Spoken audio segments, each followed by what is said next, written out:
Hello everyone, good evening, good afternoon, good morning, depending on wherever you are watching from in the world. Welcome to FRL Race Up here on YouTube. My name is Gogs Brown and I'll be calling the action as it unfolds this evening. Coming up tonight we have live coverage from Formula Racing League's Taco Tuesday Championship on Assetto Corsa Competizione. We're here for round 5 at the Temple of Speed here at Monza, but as you can see tonight it is the Temple of Wet. It is a damp festival of speed this evening, hot muggy day, and the heavens have opened. 33 degrees air temperature, so still extremely warm. But we're going to see a lot of the wet stuff tonight, I believe. Last time out, we were watching the Suzuka 90-minute special with the silver tier. We are back again with the Pro-Am tier, and we're here to see what the future of FRL holds. Some of the finest young drivers that within the league, and some of the closest battling we'll see as well.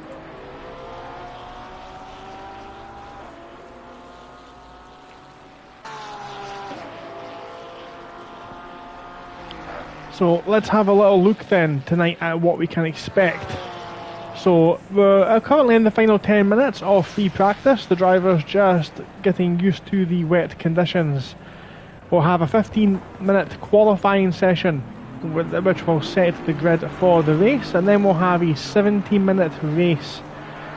Now during that 70-minute race the drivers will be obliged to visit the pit lane at least once to take on fuel. That will cost them 25 seconds, and then they have the option to change tyres, which will cost them an extra 5 seconds. Will they choose to do so? Will they have to make more pit stops due to the weather? Only time will tell.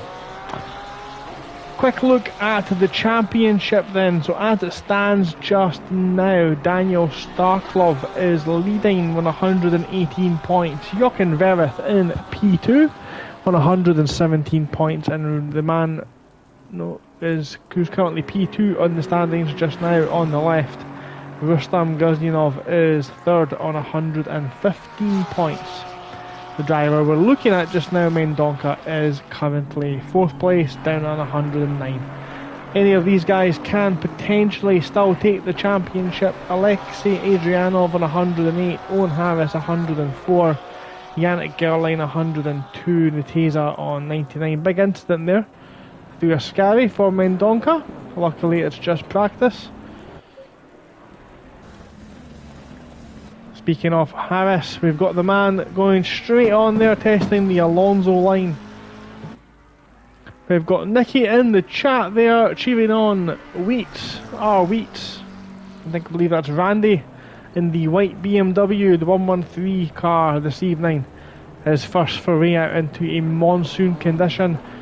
We'll see how the rookie gets on this evening. Thank you very much for dropping in the chat. Do please keep in touch. Let us know who you want us to check in on throughout the race.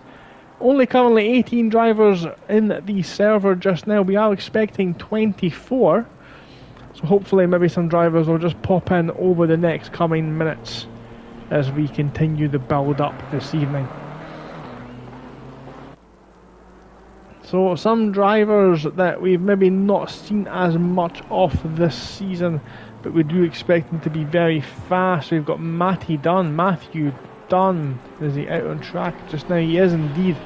The blue and white Aston Martin. We've seen him this evening showing a tremendous pace, and in the previous Pro-Am race that was live streamed at Indianapolis, he did manage a P4 after putting the car on pole position. So we are expecting some good pace from him, but unfortunately he has not had the attendance needed to maintain, or rather sustain, a championship challenge. But we do expect to see him near the front of the grid this evening.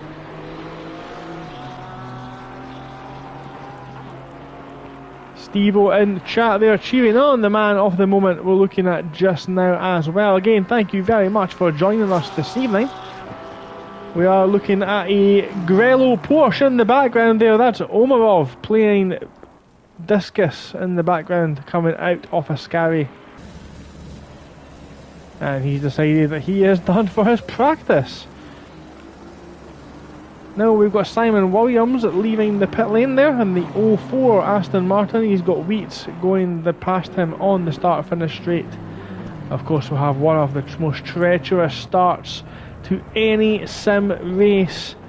Of course, any track you're familiar with. If you are a race fan, you'll know just how treacherous turns 1 and 2 are at Monza.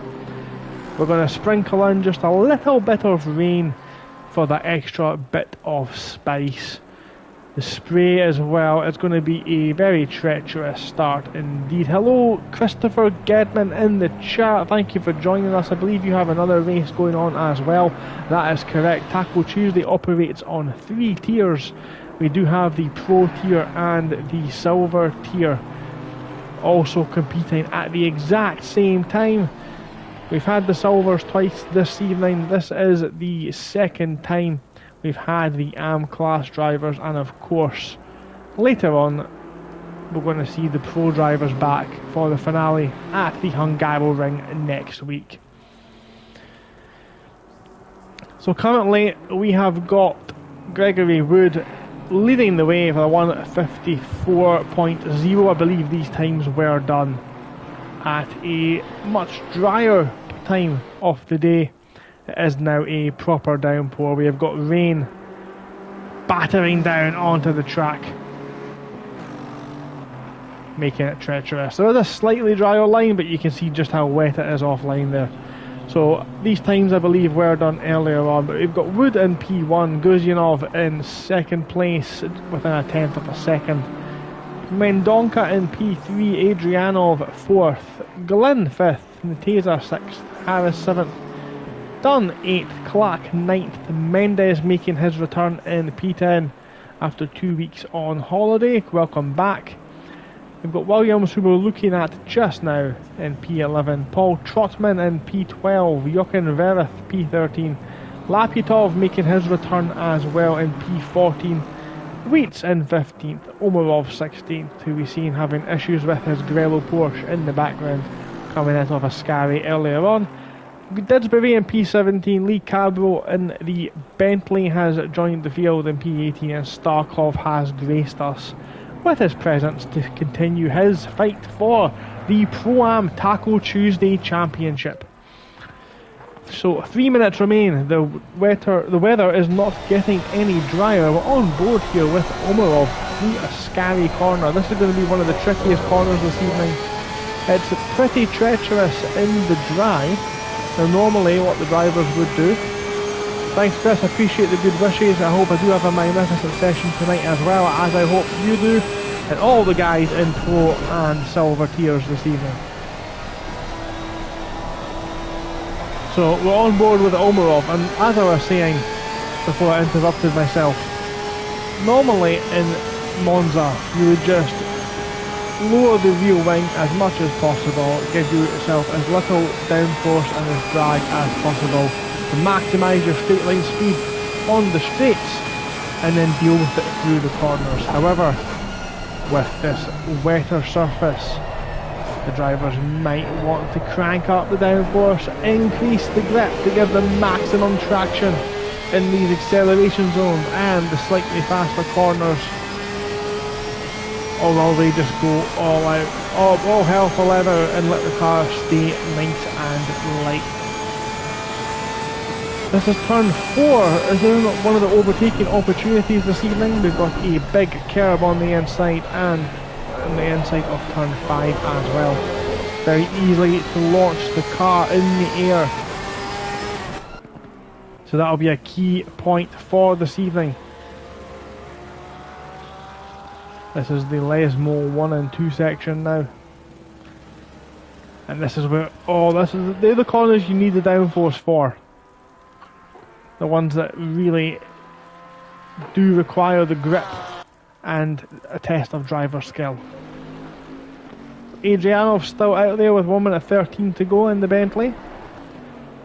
And on FRL Super Sprint Sunday, we've seen the Bentley of Jay Wazzer really showing what it can do in a straight line. Maximising top end speed at around about 174 miles per hour at the end of the straight, but it's how quickly it got up to that speed that was very impressive and netted the Irishman the fastest lap of the race in the reverse grid race 2 on Sunday. As Adrianov takes my line that I was taking on Sunday through turns 4 and 5. Very easy to do that through their tricky section indeed. The Bentley, of course, one of the only cars in Assetto Corsa Competizione which is right-hand drive. So if we ever end up on board with himself or Lee Cablow, we'll be sitting in the opposite side, the passenger side of the car, under the 004 on the windscreen. You can also see the initial as Adrianov has decided that is enough from him and pulls over to the side as Williams now crosses the line to signify the end of free practice and the start of the first competitive session of the evening. And we have got a very wet qualifying. The rain is coming down. It's not going to get any drier as Adrianov has decided he wants to lead the way. And he is gone. So Adrianov leaves the pit lane now to start his qualifying session. Takes a very interesting use of the white line on the pit lane. White flag showing for some reason. But we have got a Bentley followed by another Bentley. The Bentley barges on brigade round Monza.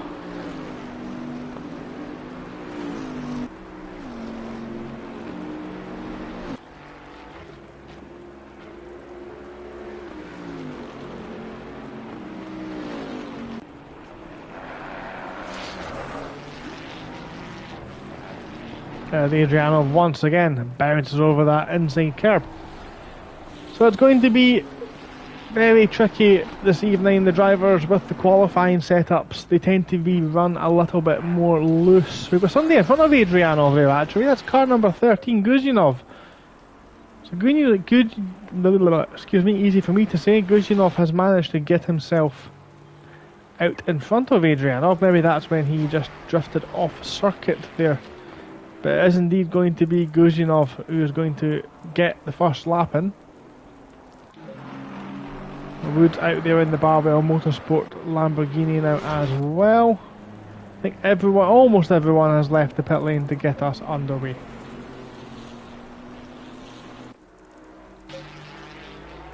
But we're going to jump on board with the Bentley driver and indeed sit in the left hand side passenger as we go round the Parabolica on the outlap of Adrianov, and he's going to put his right foot to the floor, and the big old Bentley engine is going to sing for us down the start finish straight up into 6th gear, and now he gets his foot down and pinpoint the braking on the left hand side. The marker boards help as Guzhinov has ran wide ahead of us. It's a perfect little hop, skip and a jump through turns 1 and 2 for Adrianov as he begins his long right hand round the Curva Grande, keeping himself to the driest part of the circuit on the inside. Puddles can form, of course. Pulls himself over to the right to spot his braking once again. Makes it this time. No hint of that understeer we've seen earlier on from the purple Bentley into Lesmo 1 now. Very tricky late apex corner. All about the entry there. You can run wide on the exit. Do question the wisdom of doing so in these conditions. The Bentley makes absolute short work of the inside curb at Lesmo 2. That opens up his exit for the run down the hill to the Ascari chicane. Tricky corner coming up now. Big sausage curve on the left hand side, and then on the right hand side in the middle part of the corner it's so easy to unsettle the car over the bump on the curb, and then the final part you really with the Bentley can just smash over that curb on the inside. Not a lot of other cars will be in the position to do that this evening. Maybe the Mustang, maybe the Aston as well. Short burst now down to Parabolica. This will be an overtaking opportunity this evening. Again, you want to get a nice late apex roundabout with that Marshall standing, pin the throttle and get the car to naturally drift out to the left hand side and bring it over to the right for the straightest run to the checkered flag. And Adriano set us off with a 156.3. And now we're going to see some other cars come round the start finish straight. Here is Dunn. What can Dunn do? Dunn has not set a valid lap time just now. Camille Clark coming down the back straight in the Porsche. Lovely livery, that one. Reminds me of the old Ayrton Senna Lotus. The John Player special one. Fantastic looking livery. He's just in front of a Lamborghini there as well. I believe that's the laptop. And if you keep an eye on the left hand side, you're now going to see the driver tracker. This is the lap times for qualifying and each driver's best lap tonight. And we're going to see that chop and change as the drivers do indeed go round. And Randy Weech has visited the barrier on the exit off Ascari. Mendes will need to be careful coming round that corner now. It looks like Mendes is in a very similar liveried car to Dunn. We'll need to watch out for that one this evening. But here comes Mendes now as the helicopter picks him up on the entrance to Parabolica. He looks very close to that grass. Could not buy the apex if he wanted to, but he's got himself a very good drive out of the final corner. That will help him in his burst to the line. What can he do? He cannot do a valid lap, that's for sure. But one driver we were very much looking forward to seeing was Guzyanov and what he could do this evening. And look at the spray being kicked up out of the back of these cars. Of course, it looks much better for us. From the driver's point of view, it will be a lot thicker, that spray, a lot harder to see through. But Guzyanov now keeps it over to the right hand side and only goes P9. So that's a very, very interesting situation indeed. Paul Trotman, the 246 McLaren, very striking looking livery this evening. He's picked the old McLaren white and red for us to make it easy to spot him in the rain this evening. Someone's done his lifeguard training. Orange, of course, the best colour to see. If you're at the seaside and swimming in the ocean, do make sure you're wearing orange. That is the best colour to see through the rain. As we can clearly see, Trotman has not set a valid lap time. So Williams in this little gaggle of cars here. Mendonca is currently sitting first with Dunn second, Adriano third, and Williams goes through now up into P4. It's a good start from Williams. Who's yet to come round then? Who's got some more time in the bag? Who is going to set the timing screens alight? Wood yet to set a lap. He's currently going round turn 3. Harris coming down. Here he is. Here's Harris in the black and gold. The other black and gold car. This time it is the McLaren. And he's coming round to the Ascari corner of the chicane just now. He shows the curbs a lot of respect, but he's bouncing over the inside sausages. And a nice little four-wheel drift around the Ascari exit.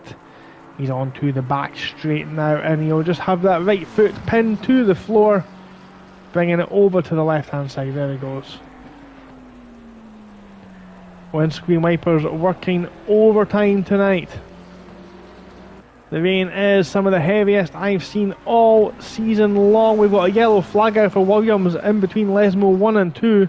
That might have hampered a few people's lap times, but Harris goes into P7. Respectable time for the McLaren driver, as Guzyanov just pips him now up into P7. We'll be seeing Wood not far behind. Here he is in the Lamborghini.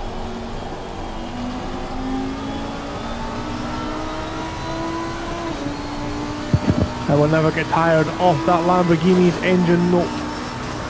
But here he comes up to the start-finish line, and Wood goes P4. We were expecting good things from Wood as Weeks comes round to start now.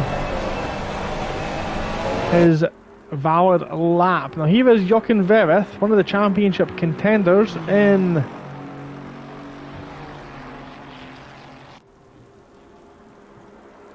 the Ferrari. He's in a new livery actually. It's a Franz Hermann livery. He comes through the Ascari corner now. He's got the Aston Martin, I think that's of Mendes, in front of him. Not too close actually, so that should not be hampering him too much.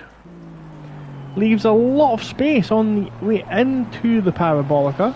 That will tighten his line, minimise his exit speed. He looks like he got a little bit of oversteer in the middle of the corner, caught it well, but that will have hampered his lap and maybe his next lap as well. But Vereth goes third, only 0.3 of a second off the pace. It's a good lap from Vereth.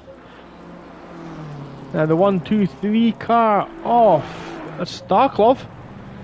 Starklov, the championship leaders, only managing P6. The rain, of course, throwing a massive spanner in the works this evening. Times are tumbling because Harris just went from 13th up into P5. So the track is getting drier now. And Adrianov crosses the line and improves. Here comes Dunn. And we've got Jay Wazzer in the chat, the man with the Bentley on Sunday, who set the fastest lap of the race then, in chat, wishing everyone good luck this evening. Thank you very much for jumping in the chat there, and good luck with yourself and your race tonight as well. So Taser's in P12. I think we had Wood in the background there just pulling over to the inside. He's going to jump back to the pits and try and get himself back out for one more lap. One more opportunity to set the pole position time he needs. Here comes Guzinov now across the line. Doesn't improve, so he's stationary just now in terms of that. Lap time 7:11. Glenn moves up to P17 in the Mustang. Car number 78 just behind. That's Mendonca.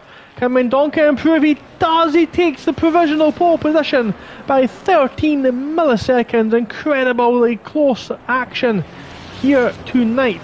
Plates in chat, Alicia Combs is better than your racing dogs. Thank you very much for that massive endorsement of my driving. I do appreciate that endorsement off the commentary though. Thank you very much, Josh. Thank you. Hopefully I will not see the back of your car as I drive into it on the finale for Super Sprint Sunday. But right now we're here for Taco Tuesday as Mendes crosses the line. He's not able to improve. 3 minutes and 20 seconds remain in qualifying. So let's pick up a driver who's maybe got a good chunk of lap. There's a bit of a gaggle of cars going on here actually. Glenn in 711, he's got Omarov just in front of him, and another Porsche, I think that's Clack, just behind. Don't worry guys, just a bit of friendly banter. Don't worry, Clayton will find himself with a Lamborghini parked right up his tailpipe later on this week. Don't worry about that one. So this is Glenn in the beautiful chrome green Mustang. It's occurred to me I've not given out a fastest, sorry, not a fastest, the livery of the season award yet. It's done. Dunn's just popped another half second on Mendonca. So Dunn laying down a marker. Can Mendonca match it? Here comes Glenn. Now the Mustang in the dry would have been a fantastic car around this circuit, but Glenn has decided that's enough. He's not going to improve, and that's the end of his qualifying. But Mendonca is going to continue to try and catch. Donny's not improved. He's got one more. No, he might get 2 laps in actually. If he's really good, really quick, he'll get himself 2 laps round this circuit. One person who does need 2 laps but is indeed only going to have 1 more is Starklov, as Mendes moves over to let the Limoncello Ferrari through. And you see that he's moving right to the white line. That will open up the Parabolica, but understeer kicks in and just drifts him out wide, pushes him out to the corner exit. The Starklov again moves over to the right, and he will get one more lap. Does he improve? No improvement. He's done for qualifying here, starting no higher than P2. Sorry, P5. As Verith, I think, Sunday's just pipped him. Adrianov. Oh, I don't know. There's too much going on. This qualifying's hard to watch. No wonder Harris moans about it every single Sunday. So here comes Natesa then, round the final corner. Also in a lime green Aston Martin. Hopefully he manages to keep it pointing in the right direction, and I don't call him Lance Stroll tonight, but he does improve up to P11. Already better than Lance Stroll. Now he said Guzhinov might get 2 more laps in here. I think he might, you know, he's got 25 seconds before the flag drops. If he starts his next lap before that happens, which he will, he's going to get 1 more lap if he's fueled accordingly. As the camera has a little bit of an issue there trying to keep up with him. He's not able to improve, he's nearly 2 seconds off the pace. So a couple of cars left out there just now. There's 3, 2, 1, 2, 4, 6 is going to be the next car to cross the line. That's Paul Trotman. Trotman can't improve, and that is the checkered flag dropped. Now Franz Hermann now round the final corner. Jochen Verith. There's like slow motion almost coming out of the final corner, but he does try and stick with it. He's not able to improve. And that's the end of his qualifying session. Only a couple of cars remain on circuit. But here comes Trevor Mendez. And across the line, Phil Atherton is asking how he joins this league. I will indeed give you a description of that one. If you just hold it with us till the end of qualifying, I will let you know how you can join Formula Racing League and take part in their Taco Tuesday Super Sprint Sunday. And it's a mistake for Mendonca. He's in the wall coming out of the second Lesmo. And that is the end of qualifying. So let's have a quick run through the grid for the race start. It's going to be Dunn in first. Mendonca P2 with nearly half a second difference. Fantastic lap from Dunn. Great bravery onto the brakes. Into turn 1 it looks like, based upon the sector times. Mendonca second. Wood in P3, expecting good things from Gregory this evening. Adrianov in the Bentley, watch them on the start finish straight tonight in 4th. Verith 5th. Starklov P6, current championship leader. P7 is Owen Harris. Trevor Mendez 8th, and row 5 is Trotman and Omarov. Natesa and Guzhinov 11th and 12th, with Glenn in P13. Williams 14th, Cablo 15th. Camille Clark in P16. Randy Weitz, the BMW rookie, in P17. Laputov P18th. Didsbury in 19th. Love 20th. And Greenwood in 21st, bringing off the back of the grid. Love and Greenwood did not set a time.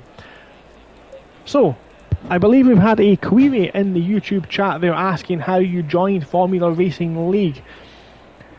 So the easiest way to join is to go to www.thesimgrid.com and search for Formula Racing League on there. Now, Formula Racing League does indeed host leagues for Assetto Corsa Competizione on console with Xbox and PS5. There's also Assetto Corsa Competizione on PC. They also run Le Mans Ultimate, R Factor and many other sims, as well as WRC on the side, if that is your tipple. This is Assetto Corsa Competizione on console, and again, if you just search for Formula Racing League on thesimgrid.com, and you can, all the sign up details are available there. It is free, of course, to sign up. And the league is managed exclusively through Discord. Okay, and Discord and SimGrid will link your profiles together to make all of that a seamless experience for you. It does look quite daunting when you initially sign up, but I can promise you, after being here for nearly 2.5 years, it is one of the most exciting, most immersive, friendly and open communities that you'll ever experience in the world of racing. So I do urge anyone who is watching tonight who is not already a member to sign up and at least join up and see what you're missing. You don't need to take part in the championships right away. You can see what everything's all about, get to know the people around, have a little chat with the drivers, share setups, that type of thing. Any tips you have, all available on Formula Racing League's Discord. And of course, if you are one of the drivers who are watching this race back inevitably, or indeed you are just enjoying the content, Formula Racing League also has a Patreon where you can show your support to the league for as little as £3 a month plus tax. For that £3 a month, you will get priority entry into all of Formula Racing League's championships. That's Tackle Tuesday, Super Sprint Sunday, and the Late Night Thursday World Tour. As the name suggests, they all happen on Tuesdays, Thursdays, and Sundays. We are in round 5. We've got the finale of Super Sprint Sunday coming up this Sunday, and then the finale of Tackle Tuesday 1 week from today. Don't miss those races, and of course the new series, the new season's championships will go up on SimGrid following the close of Tackle Tuesday next week. And I've just put the entire admin team on the spot now, as they have to get that all ready for the upcoming week. So, thank you for listening to my little plug there for Formula Racing League and Patreon. We have got 1 minute and 10 seconds remaining before Dunn and Mendonca get us underway for the formation lap here at the Temple of Wet, Monza. The rain is hammering down. Randy Reed saying he's been disconnected after qualifying. Do come back in, Randy. Don't miss out. Come back in. You'll jump onto the back of the grid. You'll be able to take the start. Do your best to get back on the grid. We want to see you racing. But we have got now 40 seconds before the drivers get us underway. What can we expect tonight? Obviously, the battle down to turn 1 is going to be very dramatic, with the spray and the cars jumping down the gears to try and get stopped in time. 20 seconds. The further back on the grid, of course. The further back you are on the grid, the further back, the more spray is going to impact 10 you. seconds. I'm very pleased to say that the programmers at Kunos have blocked out the sponsors on the side of the track, so we don't have to talk about those guys tonight. But quick rundown off the track then. Turn 1 and 2 is the first hairpin. Turn 3 is the Curva Grande. Turn 4 I do not know the name of. Lesmo 1 and 2. Randy, keep trying, mate. I promise you'll get back in. It's just when the qualifying session jumps over, it won't let you back in. But now the formation lap has started, it will let you rejoin from the pits, I believe. Great, I can see you've just jumped back in now, so that's fantastic. Great to see. We'll get to see you on track at some point this evening. So then, let's have a look at the spray the drivers will be experiencing. Look at that, they're going to struggle down into turn 1. This is turn 1. You can see the little rumble strip on the left hand side on the way in. We've got Greg Wood pulled over at the start. What's happened to Wood? No!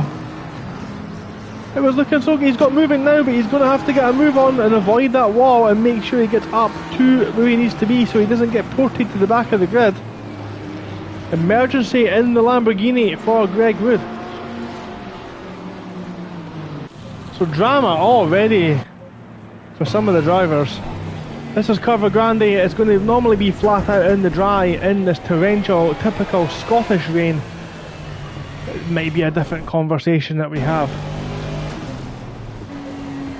But the drivers all struggle for sight, and look at this, the spray is going to be so dramatic.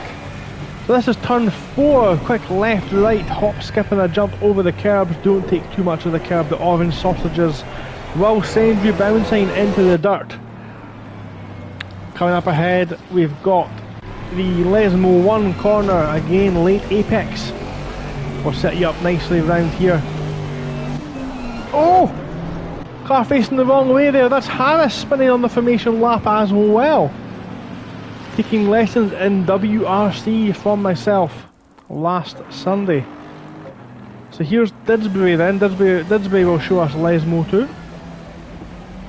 Big curb on the inside. You can take it, but it can unsettle the car. It's a risk-reward situation, and now we've got a long straight. Slight kink in the straight, but it's generally a straight. On the run down to Ascari.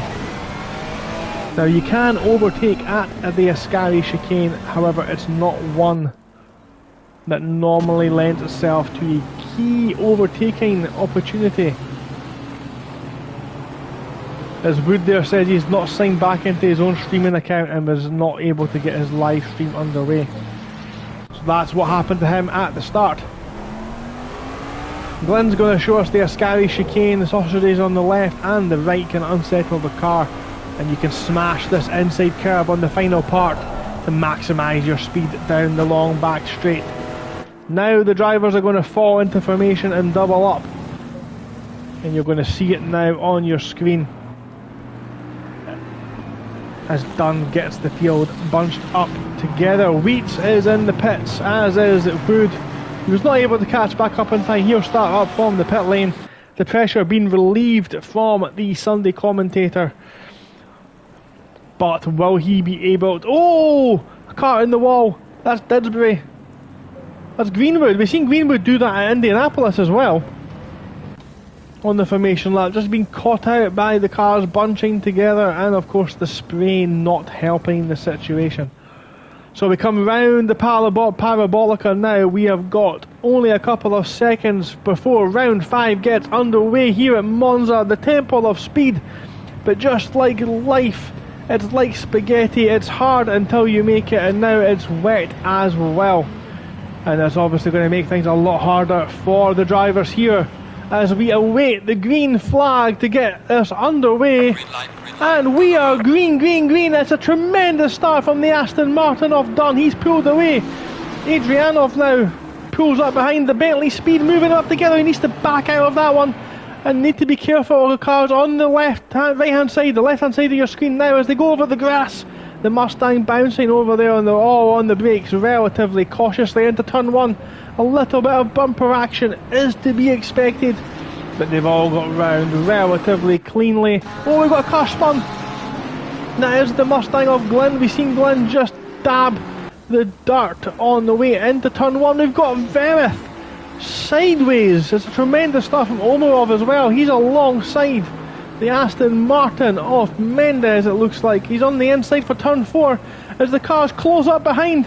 The closing speed is intense, and there's a nudge there at the back as Clark's pushed over. 2 cars are spun. That's Chopman and Guzyanov, it looks like. At the back there as well, it's absolute chaos rings at Monza. We expected nothing less, and it has indeed delivered the rain, adding that extra little bit of spice. Hopefully nobody's too severely damaged that they can't continue. Starkos had a fantastic start. He's now up into P5 with Verith just ahead of him, and the Bentley of Adrianov in P3, homing in on the back of Dunn. As we come down to the Ascari chicane now, this is Paul Trotman. We've seen him facing the wrong way earlier on. Unlucky for him. Lapitov and the Mustang side by side through Ascari. Loads of space given, and Trotman sneaks through the middle. Incredible move by the Welshman. Spotted the gap in between the 2 pillars and went straight for it. But now we're looking back out the front. This is the battle for P3. Mendonca is well out in front now. 2.9 seconds is the gap in front. Adriano Ludicki struggled through the Parabolica, but look at the speed of the Bentley, and the Ferrari pulls out to the outside as if he's even got a chance of keeping up with the monster in the front of that bonnet, disguised as an aircraft carrier. Right now it's Mendonca in P1, Dunn P2, Adrianov 3rd, Verith 4th, Starkov 5th, Harris up into P6, good start from Harris. Mendes is 8th, with Omarov just in front of him, taking him down into turn 1 just now. Omarov 9th, Cabot 10th, Clark in P11, Didsbury 11th, sorry, Williams 12th, Guzyanov 13th, Nuteza 14th, Love 15th, Trotman P16 with a tremendous move. Actually, it looks like Trotman's now moved up position into P16. Laputov 17th with Glenn Greenwood. Wood has now rejoined as well, going up the inside of Greenwood into turn 4. With Wheats still on the lead lap, thankfully, being able to get back into the server after his initial connection issues. Oh, we've got contact there coming out the back of Lesmo 2. That is a green Aston Martin. I think that's Williams we've seen dancing over the curb there. Cablo up into P9. It's a good start from Cablo. The Bentley does look like a handful here, doesn't it, in the rain. Normally our car suited very well to the rain.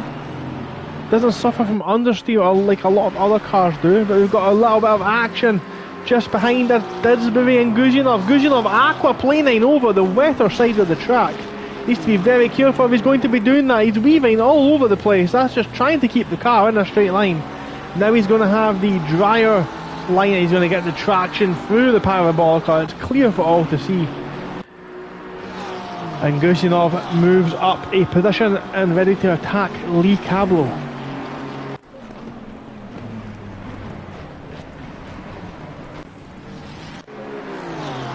Here is the Porsche of Love on the back of Williams now. Williams goes slightly defensive, takes the middle of the track, moves back to the inside. And will fall into formation as he goes round turn 1 and 2. So the first 5 minutes of the race have now concluded. We can expect our race control engineer in the next 15 seconds to let us know the pit lane is now open. All the drivers tonight will need to make one mandatory stop into that pit lane. And when they're in the pits, they have to take on fuel. Now that will take them, there he is, that will take them a minimum of 25 seconds. The drivers can choose to take new tyres if they wish, at the cost of an additional 5 seconds in the pits. I think in these conditions you might see a... Oh, we've got a car facing the wrong way, he tries to rejoin, he spins! You need to be very careful, and there's contact, Trotman, and another Mustang's hit the back of him. That's Glenn. Massive 4-car pile up. Wood's now in the wall as well, and that one I think is going to be seen by the stewards later on tonight. That didn't look very friendly, very not PG indeed. Didsbury spinning across the track there. It didn't look intentional, but you have to question whether the stewards did indeed have the yellow flags out, like they should have at the Nürburgring 24-hour circuit, where they were all standing on their phones. On the inside is Guzhinov on the grass on the brake, tries to get out of it, but spins and avoids contact, but he's now facing the wrong way at the parabolica. We'll need to watch his rejoin as well as he comes on just ahead of Laputov. Action all over the place just now. Cartooning 6, that's Didsbury, is going to rejoin, but Guzhinov's under pressure from Laputov now. You see the Lamborghini almost alongside, and good speed being shown by the Lamborghini there actually, but he gets out of it. As Guzhinov again goes late on the brakes, smashes over that inside curb, and manages to retain that position just now. So here's a little 3-car battle we've got going on here. This is Mendes, Omarov and Clark, as Clark throws it down the inside. He's went too deep and hit the back of Mendes. Mendes pointing the wrong way in turn 4. Been there myself over the past 48 hours. It's a very unpleasant feeling, and I'm sure Mendes will not be too pleased about that. As he now continues on, he's managed to rejoin, and he'll now join just in front of Laputov. Oh my. Oh my. So Clark, Omarov and Mendes really getting involved in the wars at this early stage of the evening. Didsbury's finally made it back to the pit lane. Glenn in the pits, as well as Trotman after that multi-car pile-up earlier on. But here's Love and Guzhinov. Guzhinov's on the inside of Ascari. He goes over the curbs, and Love manages to do some great evasive driving actually. Fantastic stuff from Love to keep it under control as Mendes plays Tokyo Drift on the exit of Ascari. Absolutely incredible for us to watch, but I'm pretty sure his back end, maybe felt a little bit nervous as he recovered his back end of the Aston Martin. So up front while all this is going on, Dunn is still 2.3 behind Mendonca, exchanging fastest laps of the race. Adrianov round about the same gap, back into P3. Vereth's now fell off the back of Adrianov, and Starklov is now almost pushing him along. And look at the spray on the window. He's so close actually, he's managing to get out of the worst of the spray, but he's going to have to move over now. The question now, Vereth has went defensive, he's on the slightly wetter part of the track. Both drivers managing to get the cars slowed down on the way into turn 4. But this is the battle for not only P4 in the race, but Vereth, I believe, is a championship contender. He is indeed. This is first and second in the championship. So Vereth is second in the championship, 1 point behind Starklov. So this is the battle that matters. This is the championship fight. Guzyanov is down in P12 just now. He's in third, and Mendonca is leading the race. So if it finishes like this, Mendonca will close at least 4 points on the leaders, opening up for a finale challenge of the championship. Of course, we do have another hour to go here at Monza. We're set for the heavy rain to continue for at least the next half hour. But that doesn't mean all the action has stopped. The drivers now look to have maybe settled just a little bit more than they had earlier on. There is some battles throughout the field. We'll keep an eye on those as we come on just now. Mendes, I think, struggling down in P14 with the damage he received earlier on. We've got Didsbury finally rejoining the circuit just behind, but Vereth has maintained that half-second gap over Starklov. The Franz Hermann car against the Limoncello Ferrari. That's Didsbury received the stop-go penalty, and that is for pit lane speeding. Now this is where he needs to be careful. He is allowed to rejoin. He doesn't have to do that. He's elected to get out of the way of the cars coming through. Now they have to give him room, but he's managed to stay out of the way and allowed those guys to continue fighting. And that is the car of Love, Lapitov and Mendes.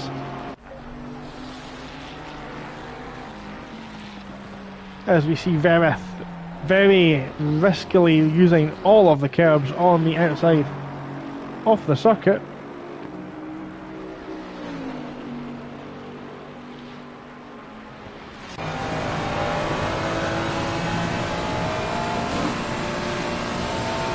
Yeah, look at the spray there. Very, very difficult to really see exactly where you're going. Your reference points are all muddled up.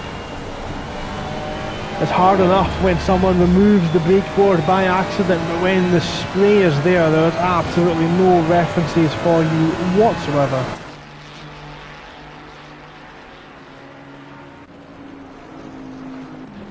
But it's been a good performance so far. Vereth and Starklov showing why they're up the top end of the championship, as Mendes is really now struggling. He's fell off the back of Vereth as he approaches the Ascari chicane. We'll just follow him, see what the car looks like. The back end looks very, very loose.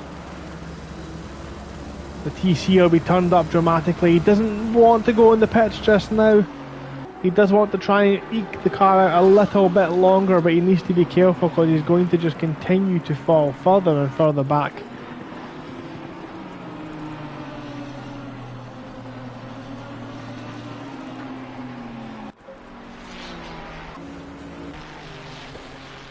So up front then, this is the leaders. They're all in the same shot now, as Dunn again has just reclaimed that fastest lap of the race, and they're about to approach some back markers. Car number 22, that is Johnny Greenwood just ahead. So on board the Aston of Dunn. I said these guys earlier on, just exchanging fastest laps. Dunn's had the fastest lap for the last couple of rotations of the circuit now. He's brought the gap down to 1.7 seconds.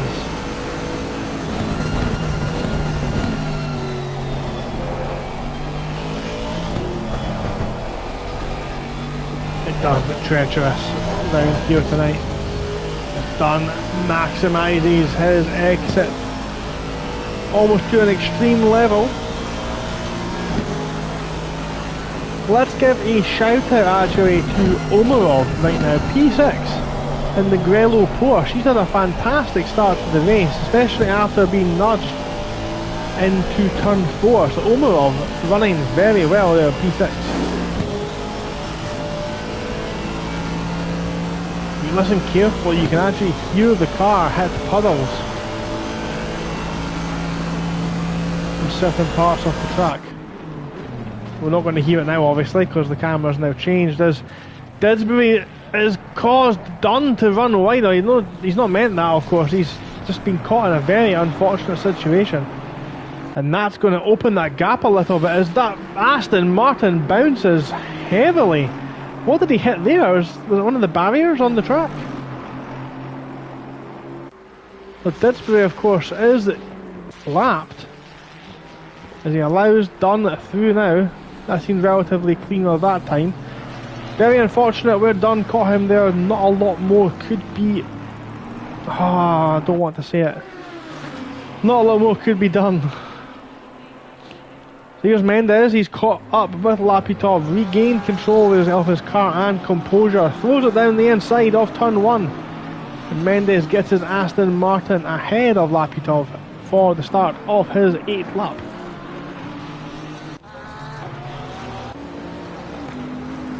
I think Guzinov's just got past Nateza, but Nateza's got a much better exit out of turn 5 and puts himself ahead into Lesmo 1 as Guzinov, the back end just squirming under power, just wants to overtake his front.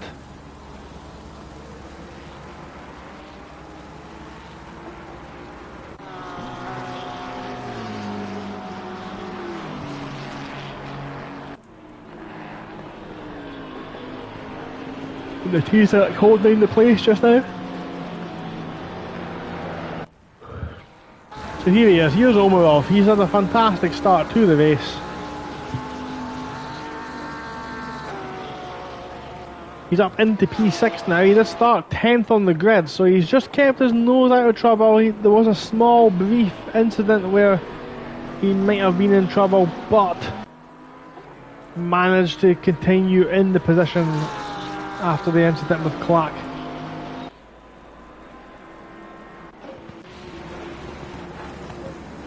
So Guzinov's got himself just ahead of Nateza now. So it looks like he's behind that one update. Oh, Guzinov's taken many places. Clark's pitted, so Clark already in the pits. So he'll move down a couple of positions. There's Harris in a 12th. What's happened to Harris? Look at the damage on that McLaren. Harris has been in the wars as well. Has that been this lap? As he comes into the pits, the steering doesn't look like it's in the best condition. We'll keep an eye on Wood's progress this evening as well. He's up into P13. Front end still in pieces. He wants to go a little bit further into the race.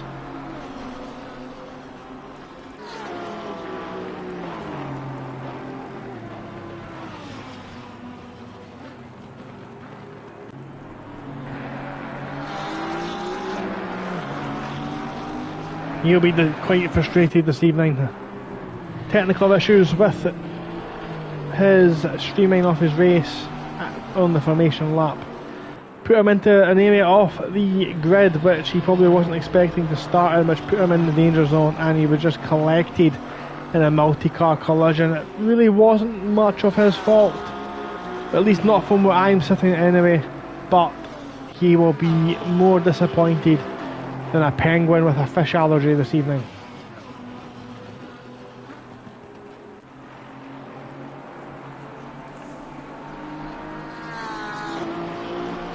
I love how all the drivers have all got the same helmet and the same race suit.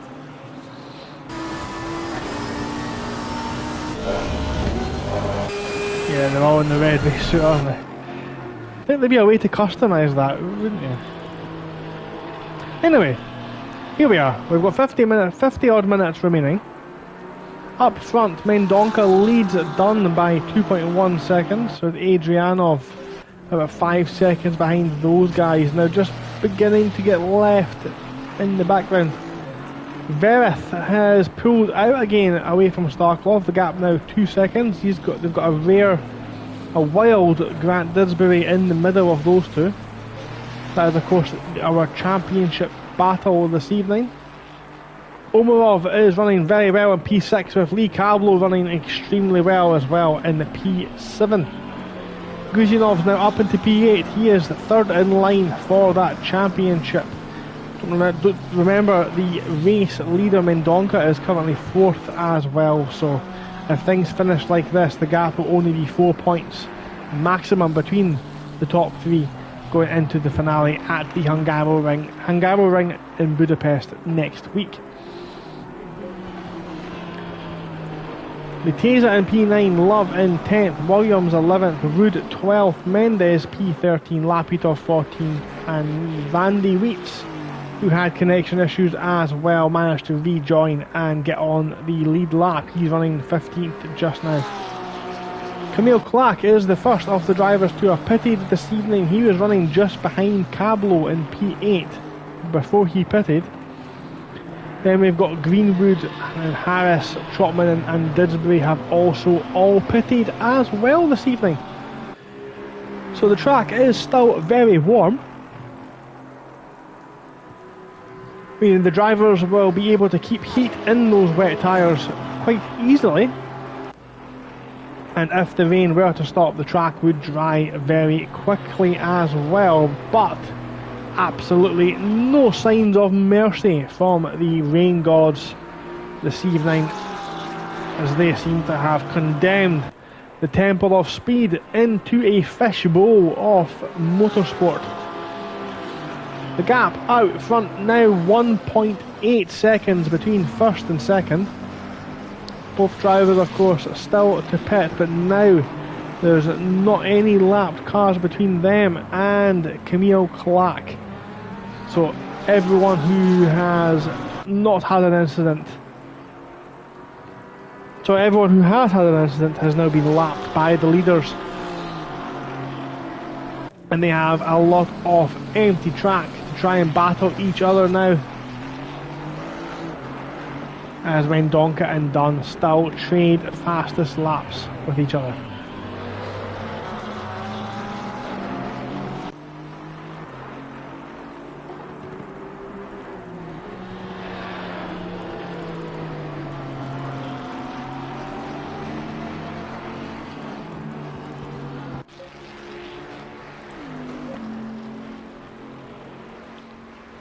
So this is still the battle here. We've got, technically for P3, we've got three cars in close succession. We've got Matty Dunn, Alexei Adrianov and Jochen Verith in the, keep forgetting his name now, the Franz Hermann liveried Ferrari.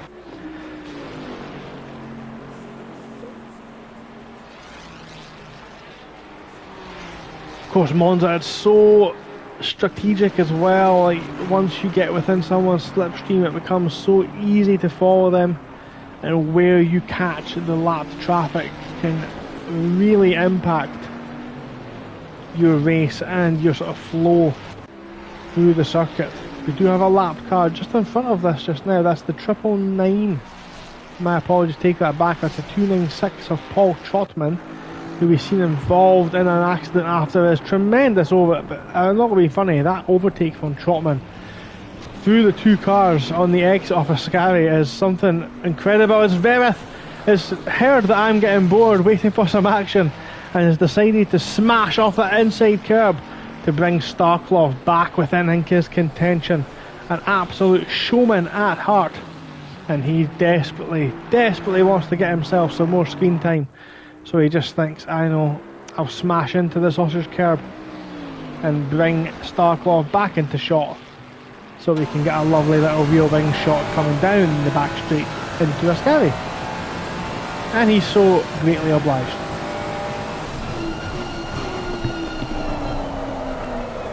As he runs wide again, his tyres are maybe getting very second hand now. Maybe ran them out a little bit too much as Starklov, eyes widen, excited with the gap closing, runs wide on the exit off Ascari, and now Starklov just swinging his lasso onto the back of that rear wing and just pulling him himself, hand over fist. Now here's the question, what does Starklov do now? He was thinking about a pit, but Verev's trying to cut the toe, and here comes Starklov now. Will he throw it down the inside? Will he claim his diving permit and go for the dive bomb? It looks like a defensive move from Verev. Very late, takes the middle off the track, and he looks to have secured the position just now.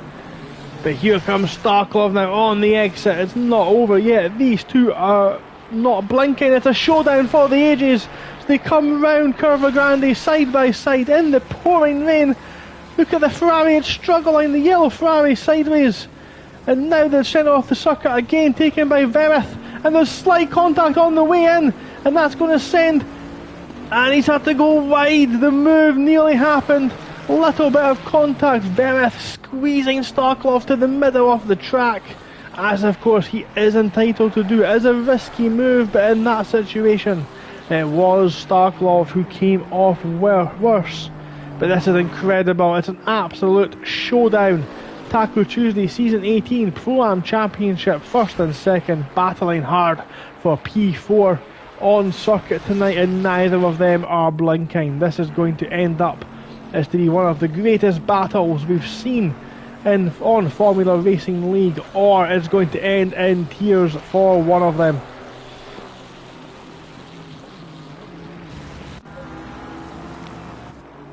So here comes Wood. We've just picked up Wood. Cameraman's done a Lance Stroll to us. But we've picked up Wood. As in the background we've got Mendes jumping off track. Now this is Wood chasing Williams. The gap says 0.2 seconds. It looks a little bit more than 0.2 seconds. And I hope the cameraman realises that we've got another battle on our hands. He does indeed. That he jumps back to Starklov and Vereth. And again, what does Vereth do on defence? Nothing, because he doesn't have to.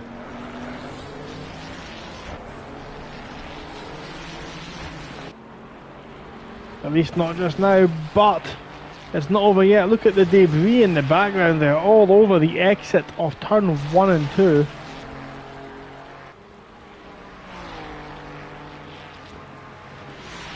Into the turn 4. This is where we seen the action last time, but now Starklov just slowly biding his time maybe.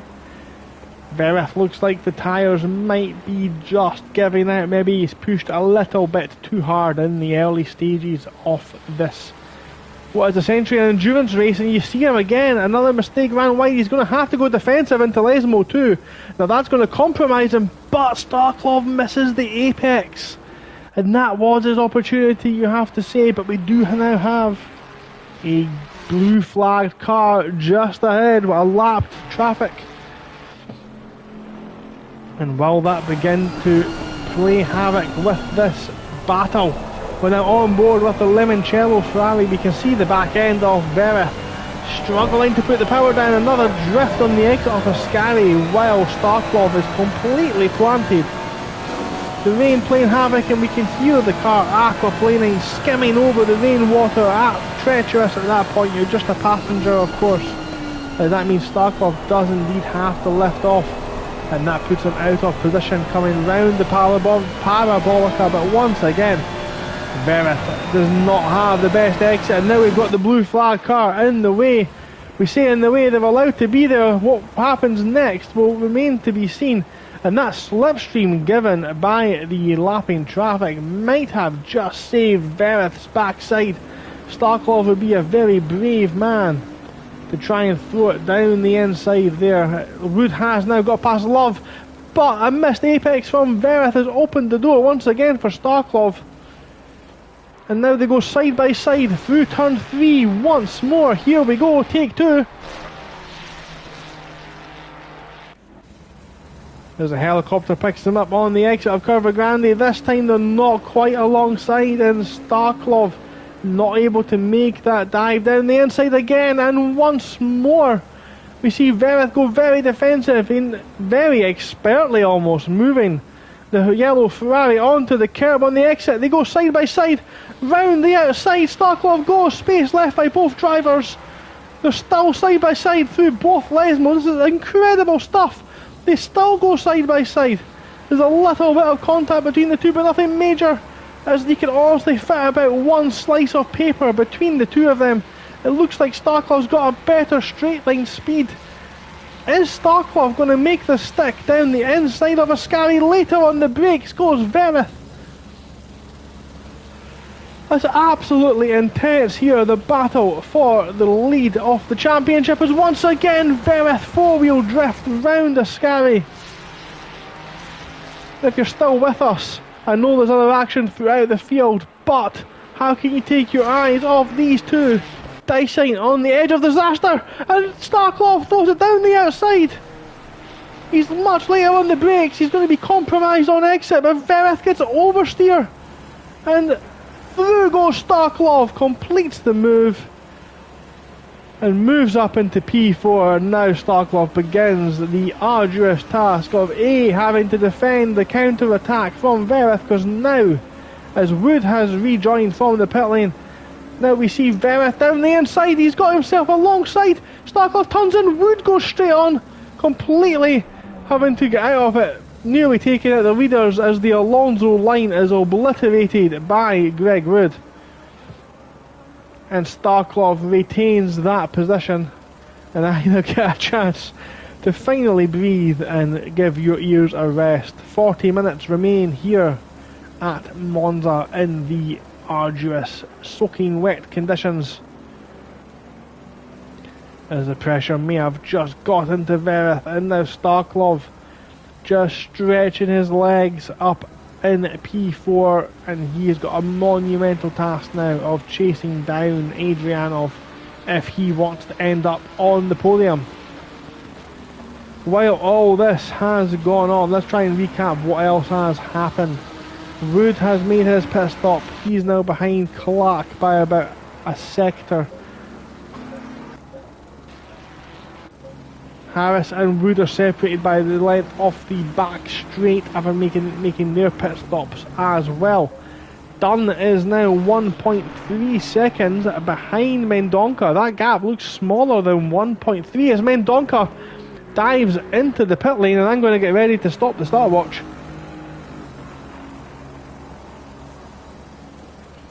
And we'll time his pit stop to see if he has indeed taken the tyres as we go under the trademark podium here at Monza. So here he goes into the inside lane, the slow lane off the pit stop.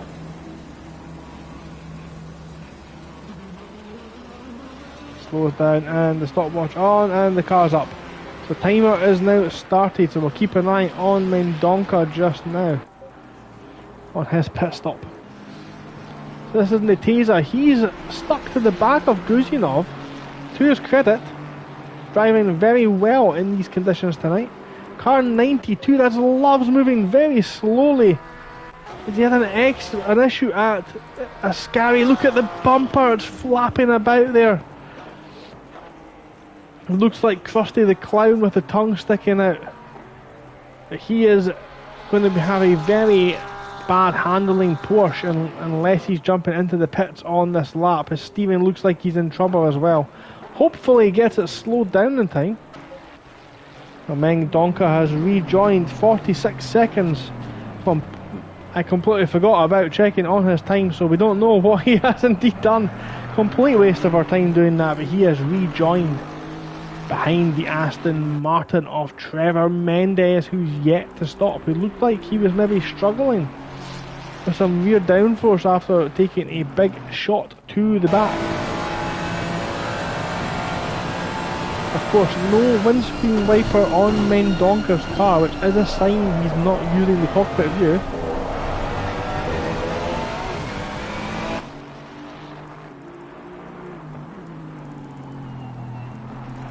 The field now spread out a little bit. We've got 10 seconds between the front three, but this is not a net front three. But Dunn has reacted. So here we go. This is now the battle for the lead. Dunn going for the extra one lap overcut. Maybe he feels that he was looking to maybe go later actually, and just reacting to the pit stop of Mendonca. So Mendonca's coming through a scammy just now. He has got Mendes just in front. He's not really made any inroads. Maybe he struggled to get the tyres up to temperature, up to the correct pressure. So maybe the overcut is going to work better in these conditions. As Adrianov also in the pits, as Starklov has just inherited the lead. Vereth also now jumping into the pit. This is going to be very tight indeed up front. So here's Dunn. Dunn comes off the jacks now. He's on the pit lane, very slow pit lane of course. We're just looking to see the number 78 car of Mendonca fly past. We're about to see it now. And Dunn's heart is about to break as that gap has gotten bigger. But the question is, tyres. Has Dunn taken a fresh set and Mendonca not? And now I bet you're glad I did not confirm that, because it's opened up a whole new situation for us to get excited over, as we've got two cars running very close side by side. Can't make out which two cars it is. That's very frustrating as they come round turn one. It's Adrianov and Trotman.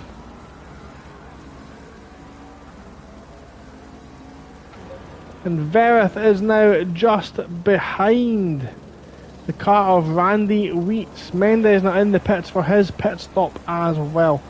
Now Starklov has stayed out, and we've seen this before at Indianapolis. As race control lets us know we've hit the halfway point. We've seen Starklov stay out very late in the past to his advantage. And if he has the pace, it will be the right thing for him to do. So he has stayed out. As car 620, that's Neteza sideways on the exit off Ascari. Is car number 78. Mendonca's coming round now. Oh, Mendonca manages to circumnavigate the stricken Aston Martin on the entrance to that corner.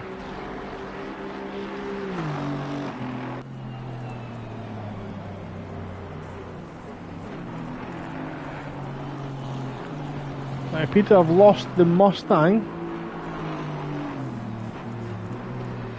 of Glenn. So Glenn is done for this evening. That green Aston Martin off Neteza now jumps into the pits for his pit stop, as has Omarov, Cablo and Williams. So it was Clark who was battling these guys just now, but just ahead actually, Randy Wheats has been in the wall. What's happened to Randy?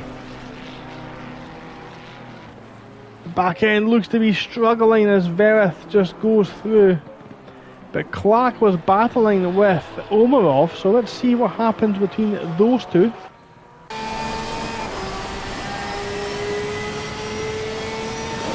Here's Clark in the Porsche.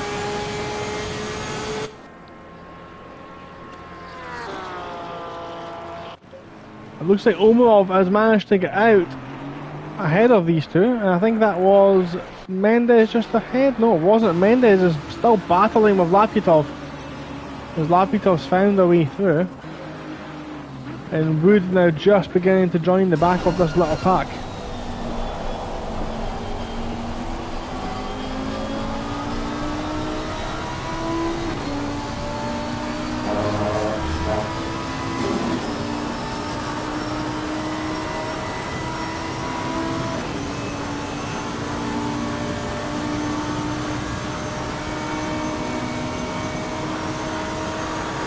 One driver that is going to be very pleased with their performance this evening is Omarov. He's running P7 just now, 2 cars ahead, still to pit. As car 113, that's Randy Reed, has got himself a stop go. It's not Randy's night tonight, unfortunately.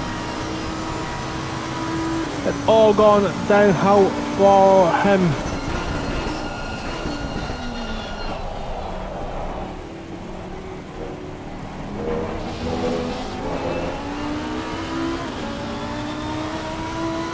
not been his night at all. Connection issues before the start of the race.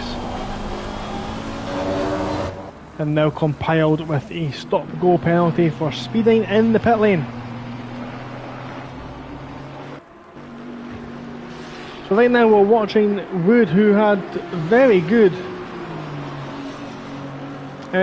expectations, very high expectations of this evening. The last time, of course, FRL raced here, Wood won his tier at Monza. So he was in a good mood coming into this one. He was probably very excited after watching Super Sprint Sunday from the commentary box. Unfortunately, things have just not panned out for him so far.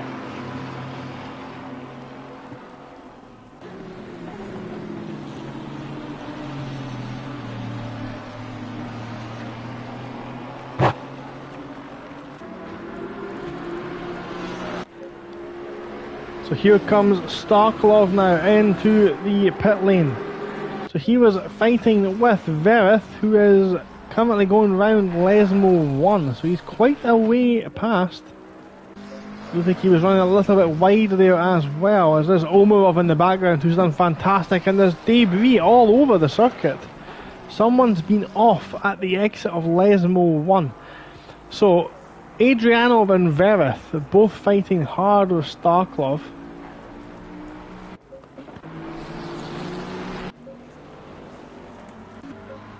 And the question is, where does Starklov rejoin? Because right now Adrianov's coming round the final corner. We've got the 1, 2, 3 of Starklov in the pit lane. You can see on the map on the bottom right of the circuit,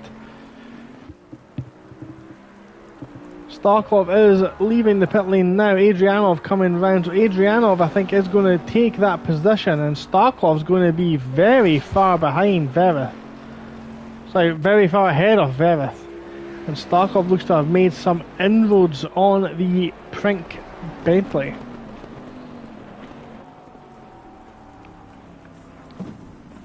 As the Bentley just completely Bentley's his way through the protective barriers at turn 2.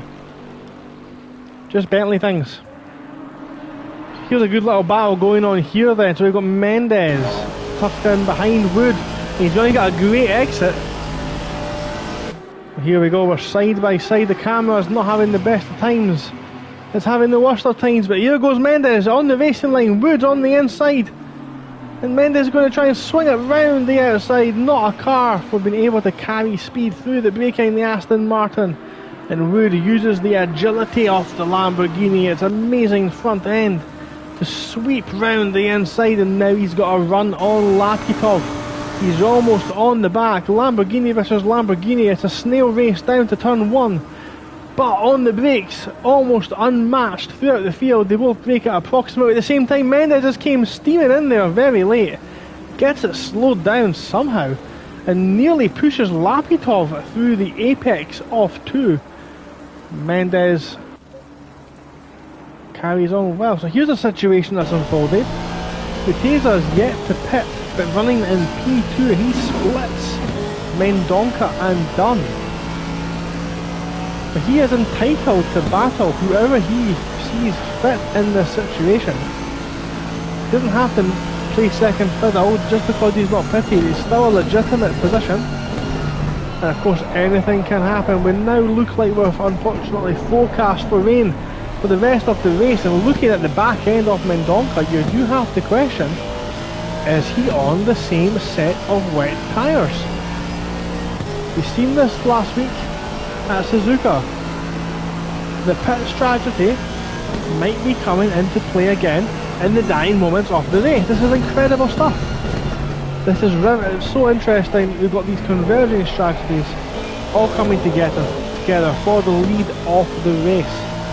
Last time out it was the unfancy Johnny Sharp who took the lead in silver by managing to navigate the pit stops in a way that suited his race perfectly, as again Mendonca smashes that inside curve and the Taser just gently works his way through there. That Aston Martin looks to be faster at this period of the race as well. And he wants past, doesn't he? This is for the lead. Not the net lead, of course, but it is indeed for the lead. And what's happening is with this battle, Dunn is now closing in on the back of them as well. Do we have a three-way fight on our hands for the lead? This is now the battle again at front. We've got Wood, Lapitov and Mendes. They're all 1, 2 and 3, 11, 12 and 13th.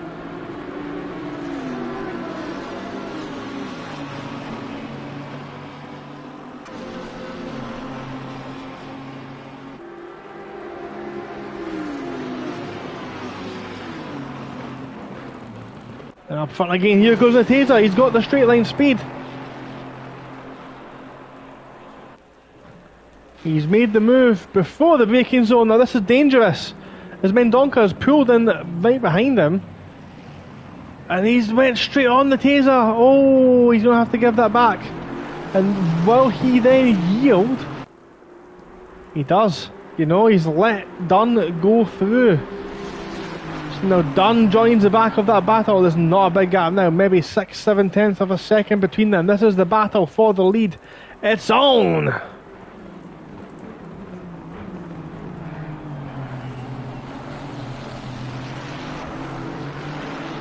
0.5 is the gap there. So this is now into the final 25 minutes of the race. This is round 5 of Formula Racing League's Tackle Tuesday on Assetto Corsa Competizione on PlayStation 5 and Xbox Series S and X. Well, here at Monza, it's a 6-race calendar. This is the second last race of the season. Starkov and Velith battling for the championship. They're currently in 5th and 6th on the track. Mendonca's 4th in the championship.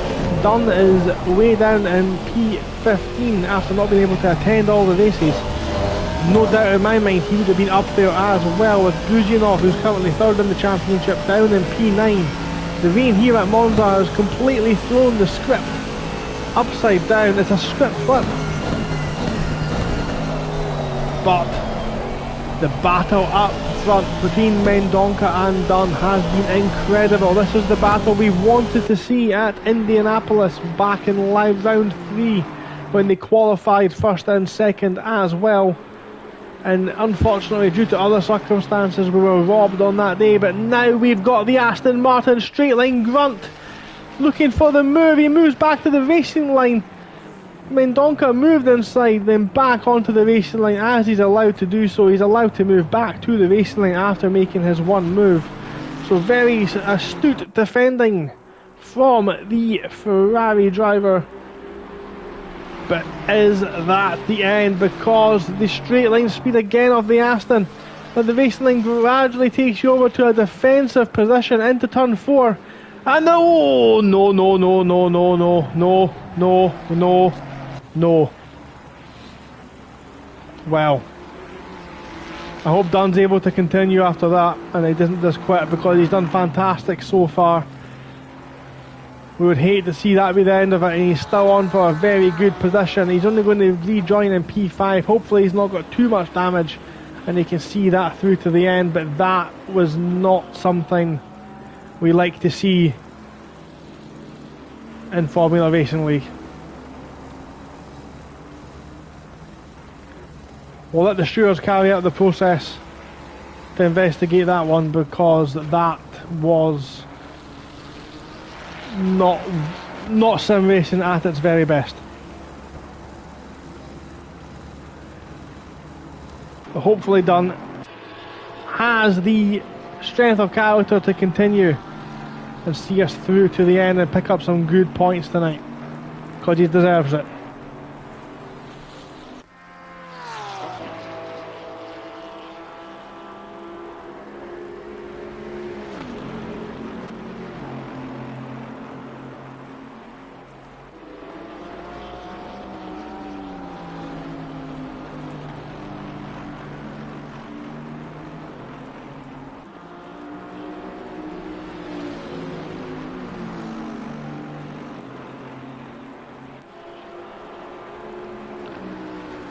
So let's regather our composure. Let's look at the current situation. We've got Mendonca currently leading, Neteza yet to pit out there in P2, hoping for some kind of a miracle.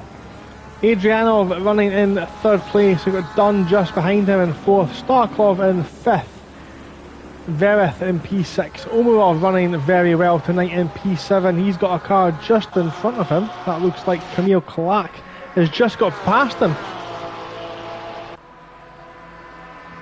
Clark up into 7th, Omarov down into 6th. Gruzinov's down there in 9th, and Wood recovering up into P10. Good drive from the Lamborghini driver. Lapitov 11th, Mendes 12th, Williams in P13, Cablo 14th. Greenwood in P15 with a four-wheel drift, hitting that inside curb very, very hard indeed. Harris in P16, and it's worth pointing out just now, Owen Harris has made FRL aware he is indeed expecting a little bundle of joy in the next couple of months. So congratulations to him and his partner. I wish you guys all the best. As we've got Cablo in the wall. On the inside of Parabolica, he just gets out of the way of Didsbury, is drifting round there as well. He's got space to rejoin now if he gets himself going just in front of the leader. He is moving right now slower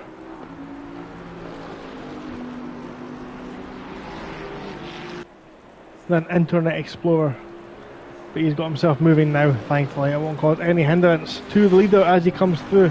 But as I was saying, Harris and his partner are expecting a lovely little bundle of joy in the next couple of months, so congratulations to the both of you guys. I wish you guys all the best, and of course anytime you're ready to return after that, you are of course welcome back here at FRL. A valued member of our community is Mr. Harris. So we'll jump back on then with the battle of the Porsches. We've got, once again, Omarov appears to be back in front of Clark now, as these two seem to be trading positions. The wet conditions opening up some incredible battles between the two very similar cars this evening, and once again the Taser looks to be closing in on the leader. Clark now fell off a little bit from his Grello Porsche partner in crime.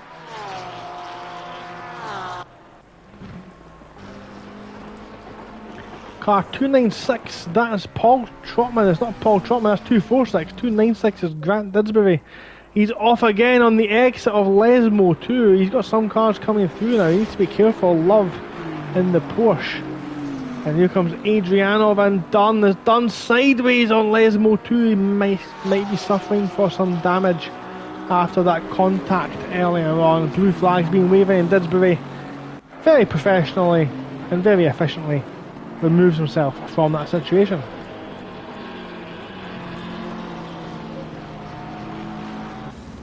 This is the battle for P3. Dunn and a heavily damaged Aston Martin chasing down Adrianov in the big old barge, the car almost designed to run in conditions like this, the Bentley. For a car that has got a lot of understeer under normal conditions, the Bentley very good in these wet conditions. The power just allows it to get itself on as Love hits that dangerous curve on the exit of the Parabolica. You need to be so careful around there. If you do hit that curve at max speed, it will send you into the shadow realm. We've got that green Aston Martin in the pit lane of Greenwood, finally taking his pit stop with 17 minutes to go. Now is Starklov, he's only 5 seconds behind now. If things finish as they are,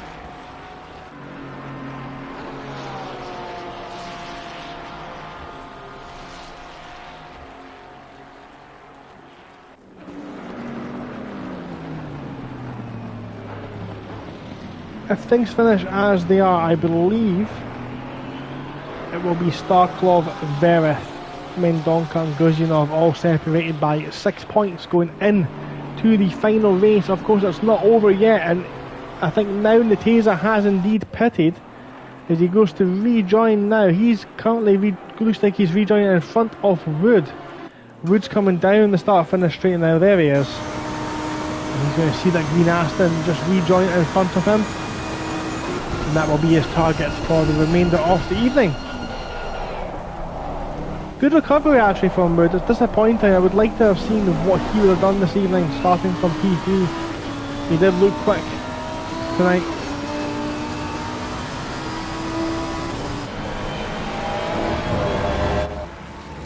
So here's Starklov. He's just got round, I think, Didsbury. Yes, he has.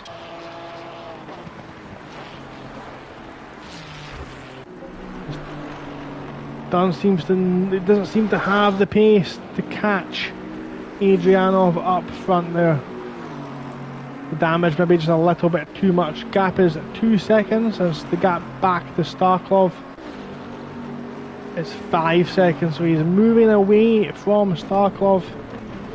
We'll see if he's able to catch the Bentley off Adrianov. Of course, these three still battling for the podium, so I mean it's still a very good potential finishing position.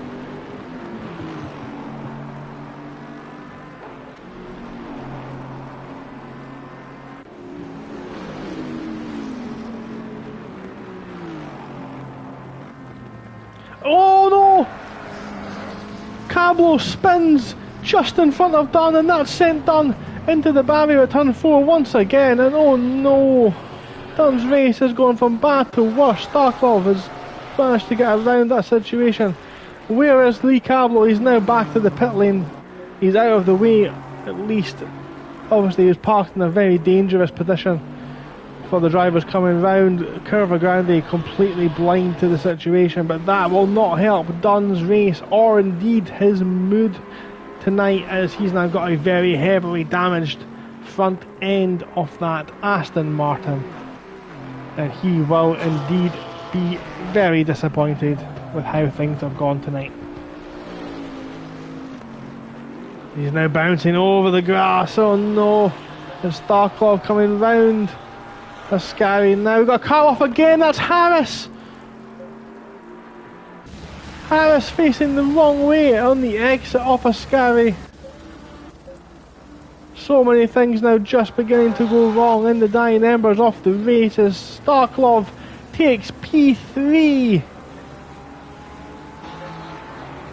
And the next up to catch Dunn, who seems to be having a absolutely terrible night tonight as he's dumped into the pit lane. He deems that car no longer suitable to drive. He's absolutely struggling tonight, and it's terrible to see, to be honest. He's now into the pit lane. And that will be a 2-stop for him.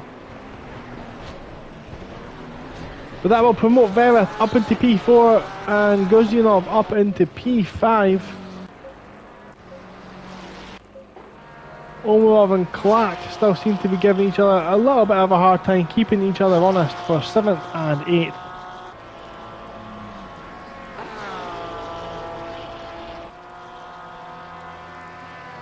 I do hope Dunn does elect to return, because he deserves the finish tonight. He deserves to take the checkered flag after his performance so far tonight. 296, that's Didsbury facing the wrong way at turn 4 there, it looked like.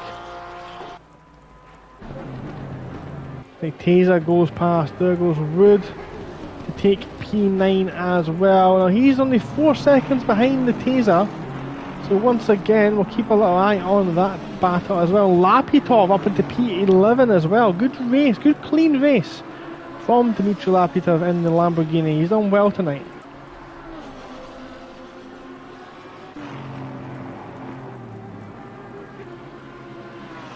As Dunn is now continued, he's coming out in front of car number 22, it looks like. If 22 does exist, that's Greenwood. And behind Williams, so Dunn has rejoined the race. Great to see.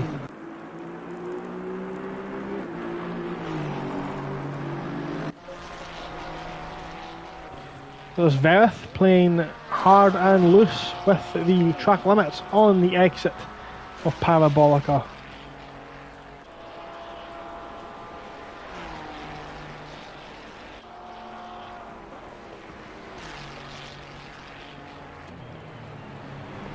So some race we've had tonight, ladies and gentlemen, boys and girls, guys and gals, and everyone else. It's been a action-packed hour so far here in the Pro-Am tier of Tackle Tuesday. If you have enjoyed watching this back, if you are one of the inevitable drivers who will review the race back who are racing tonight, or indeed you are just enjoying this content, do remember that Formula Racing League does have a way you can support the league. That is through the Patreon program. With Patreon, anyone who takes part in Formula Racing League will receive benefits such as being able to sign up before anyone else, the general public, gets the opportunity to do so. You get to reserve your very own race number. For example, Verith, very proud of car number 24, runs it in every single race. So if you are a member of the Patreon program, you do get the opportunity to decide your very own race number. You will have your very own live stream shared to all 4,900 members of Formula Racing League's Discord every time you go live. So think of that as almost an investment in yourself. You're basically showing your live stream off to the world as well. And now that only comes, of course, also if you are a Patreon supporter. Formula Racing League will give you your very own practice server to practice the upcoming week's race on also.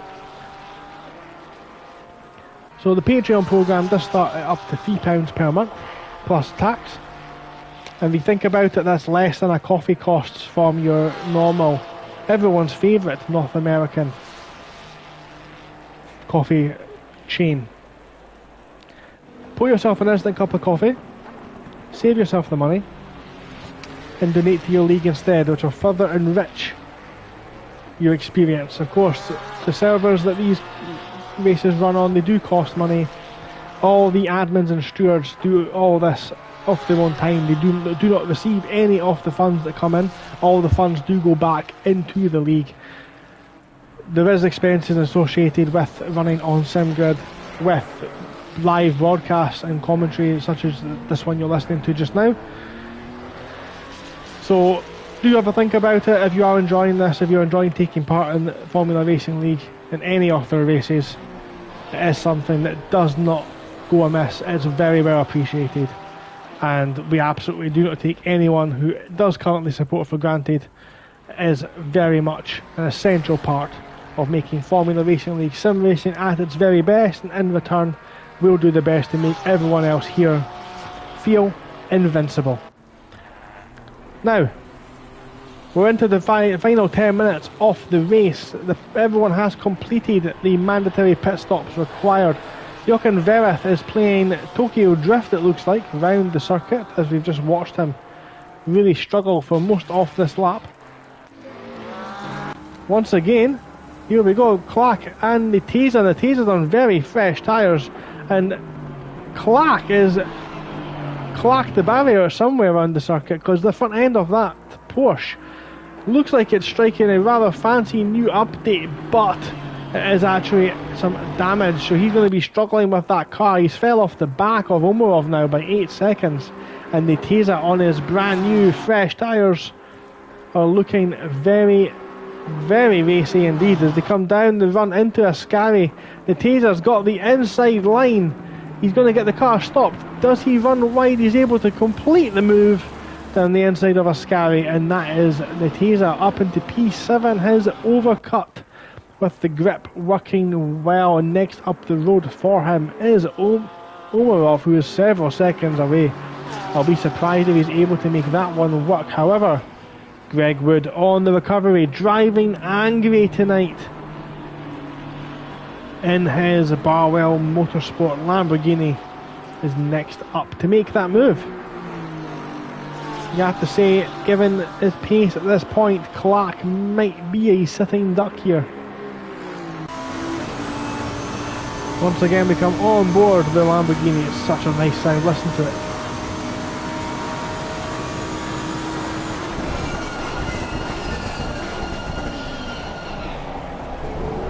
Absolutely perfect on the brake, and the front end, the nose of that Lamborghini, not showing an ounce of understeer on this occasion.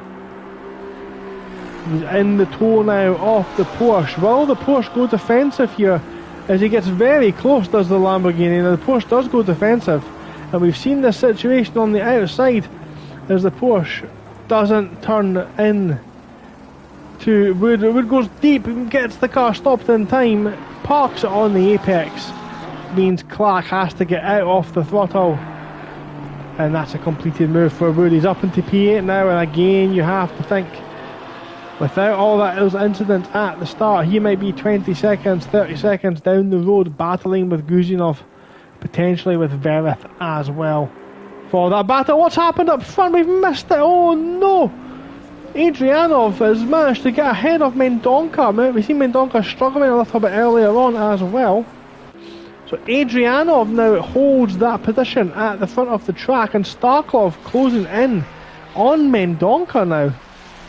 It's not over yet, not by a long shot. We'll keep an eye on Lapitov on the back of Clark also. Looks like Harris has indeed decided to call it a night for this evening, along with Lee Cablo as well. Didsbury has indeed continued.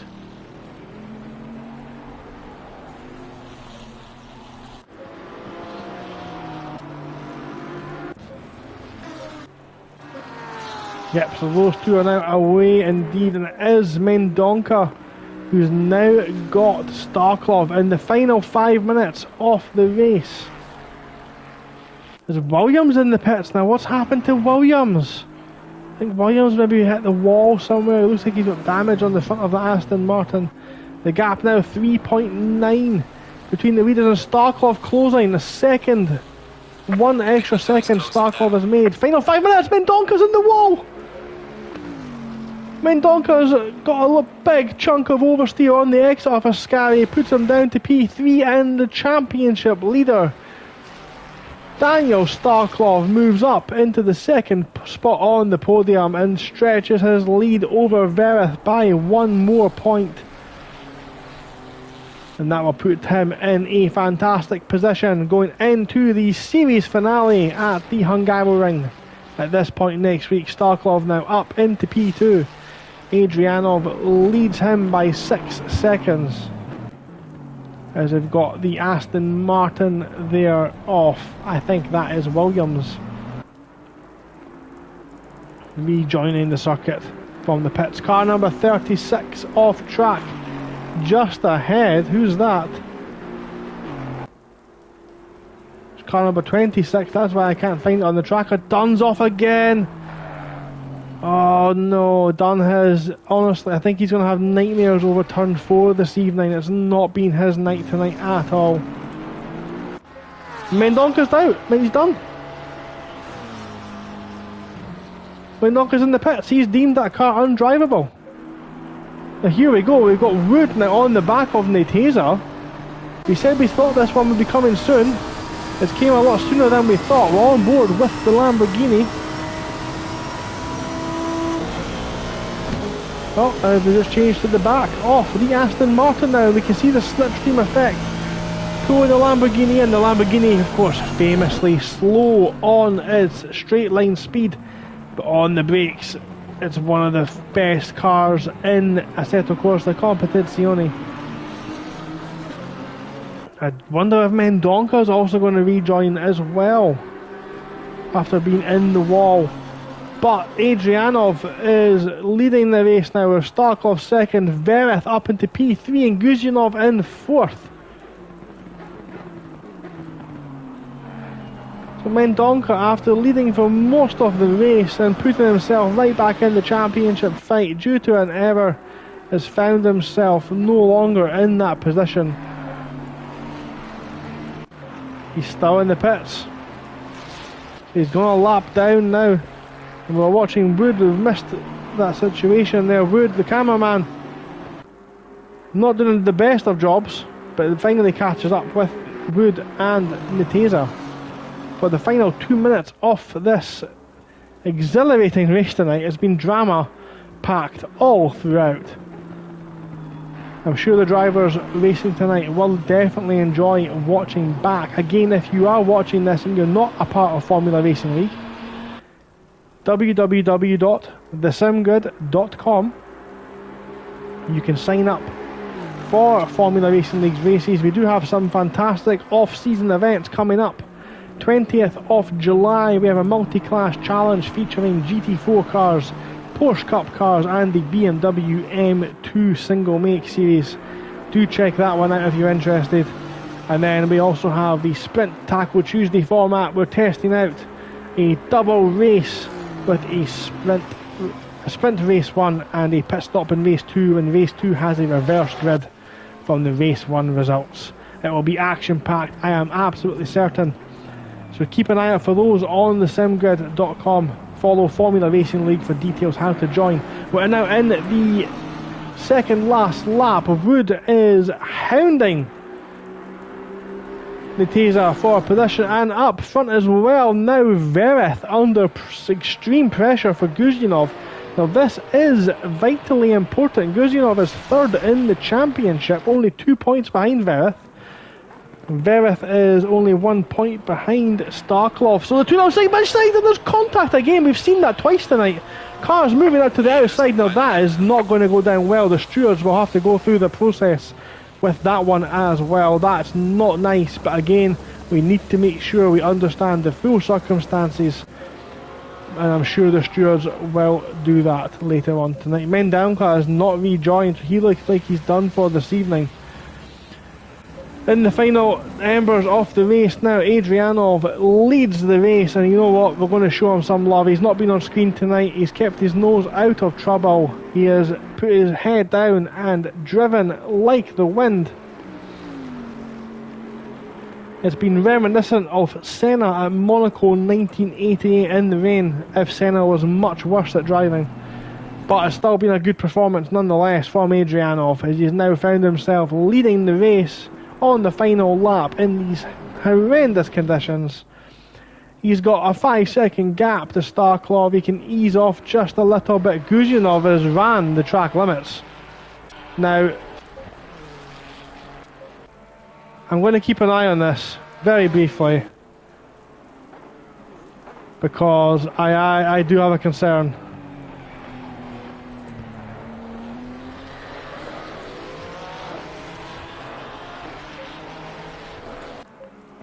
Vereth has given them the position. So it's good sportsmanship to see from the Ferrari driver. At least I hope that's what's happened. But a 20 second stop go, so we'll maybe need to have a double check on what's happened there on lap 36. But Adrianov now on his way through to the Parabolica. Again, it's been a very tidy race from the Bentley driver, and we're going to see the second Bentley driver win a race here at Formula Racing League at Monza. Jay Wazzer won a race on Sunday, and now Adrianov takes the win here in Taco Tuesday. Starklov in P2. Guzyanov's going to come through third provisionally, I think.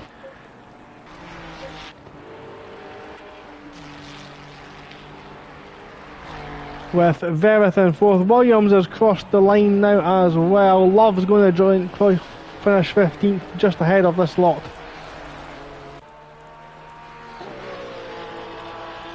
But here comes Guzyanov across the line. Flares are flying up in the sky.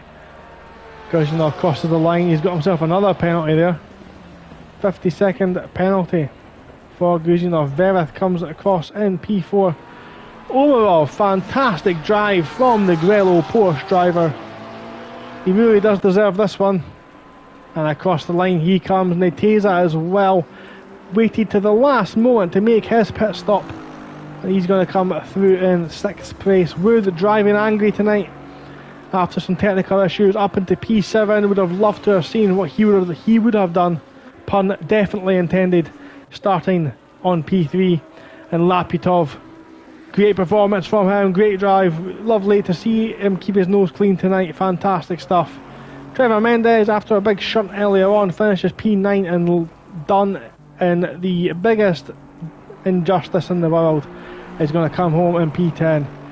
But he's going to take the fastest lap with him for that extra point. And at least he's going to indeed be the last person across the line and get himself some more screen time. What a race we've had tonight, ladies and gentlemen, boys and girls, everyone else, of course. We've had a action-packed drive this evening, but it's been Adrianov in the 999 Bentley who has taken the win here in the pouring rain. The Bentley barge doing its job as a seafaring vessel tonight.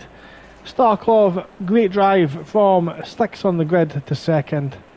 Guzhinov P3. Verith 4th, Omarov 5th, Nateza 6th, Wood, Lapitov, Mendez and Dunn round at the top 10. Clark, Trotman, Wheats, Williams, Love, Mendonca, Didsbury and Harris, and I believe there are some other drivers who are maybe not showing in the server as they have left, unfortunately for them. So once again, let's very quickly round up what's coming up next on Formula Racing League. This Thursday evening, FRL is back with the FRL Late Night World Tour starting at 10:30 PM. It remains to be seen if that will be broadcast live. That will be announced on the Discord if it is indeed. Then we have the finale of Super Sprint Sunday starting at 8:15 with my colleague Greg Wood hosting and Owen Harris, his partner in crime, taking part in his final, at least for a short time, commentary session for us for Super Sprint Sunday. So don't forget to catch that one. That one starts at 8:15 with all 3 championships still up for grabs in the final. Then of course next week from 8:15 PM Formula Racing League will be back for the finale of Taco Tuesday, the Pro Tier, the fastest drivers FRL has to offer at the Hungaroring. In the off-season coming up on the 20th, Sunday the 20th, we have a multi-class challenge.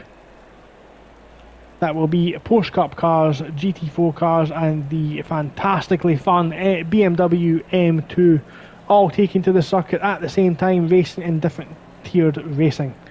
Then on the Tuesday night we have our Sprint Taco Tuesday, one-shot qualifying, 120-minute sprint race, and then race 2 will be decided in a reverse grid from the results of race 1, with one mandatory fuel stop thrown in just for good fun. And then on the 29th of July there is of course our 60-minute open strategy race around the Nürburgring Nordschleife. Some fantastic off-season action, and remember the next season, season 19 of Super Sprint Sunday and Taco Tuesday will go live from this time next week. So that's it from myself tonight. Congratulations to our podium sitters up front, Adrianov, Starklov and Verith. Fantastic drive from you guys. Been dramatic tonight of course, and commiserations to Dunn, and I think we've seen Wood as well have some major unfortunate situations tonight. Hopefully they'll bounce back for the season finale. Again, don't miss anything coming up in Formula Racing League. It's a place to be, sim racing at its very best. Good night for me. Take care. All the best.